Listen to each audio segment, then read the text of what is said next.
এবারেও আনন্দ শোভাযাত্রা শিরোনামে বাংলা নতুন বছর ১৪৩৩-কে বরণ করবে ঢাকা বিশ্ববিদ্যালয়ের চারুকলা অনুষদ।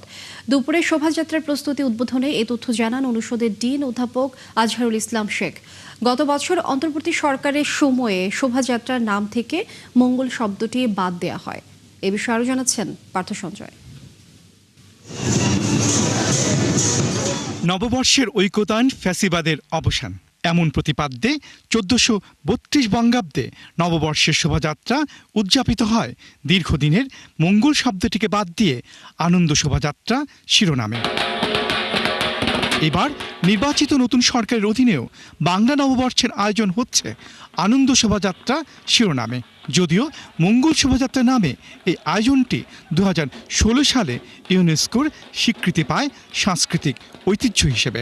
মীমাংসা হয়েছে গত বছর, কারণ আমি স্পষ্টভাবে জিনিসটা জানাতে চাই, এটা যখন চারুকলা অনুষদ এই র্যালি শোভাযাত্রার আয়োজন করেছিল তখন বর্ষবরণ আনন্দ শোভাযাত্রা নামে হয়েছিল, কিন্তু অত্যন্ত দুঃখজনক কি কারণে যেন সেটা মঙ্গল শোভাযাত্রার নাম পরিবর্তন হয়ে যায়।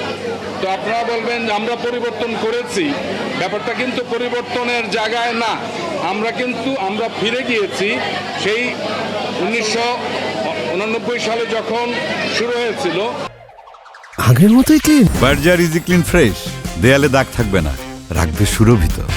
বর্ষবরণ আনন্দ শোভাযাত্রা নামে সেই জায়গাটি গত বছরও শুরু হয়েছে, আমরা সেই ধারা অব্যাহত রাখতে চাই। যে সমস্ত বৈশিষ্ট্যের কারণে ইউনেস্কোর স্বীকৃতি এসেছে সেই সমস্ত বৈশিষ্ট্য এই গত বছরও বজায় ছিল, এবছর আরো বেশি করে থাকবে বলে আমরা বিশ্বাস করি। এখনো ঠিক হয়নি শোভাযাত্রার প্রতিপাদ্য ও মূল মোটিভ, তবুও আনন্দ আয়োজনে ক্যানভাসে ছবি এঁকে শোভাযাত্রা প্রস্তুতির উদ্বোধন করেন শিল্পী অধ্যাপক আব্দুস সাত্তার। যে কোনো জাতি এটা সমৃদ্ধ হয় তাদের সাংস্কৃতিক কর্মকাণ্ডের মধ্য দিয়ে। বাংলাদেশের সাংস্কৃতিক কর্মকাণ্ড এত বিস্তৃত এবং এতই সমৃদ্ধ যে এইটা বলে শেষ করা যাবে না। তার মধ্যে পহেলা বৈশাখ একটা, কিন্তু আমাদের দুর্ভাগ্য যে আমরা যখনই সাংস্কৃতিক কর্মকাণ্ড করতে যাই কিছু কিছু বাধার সম্মুখীন হয়ে যাই।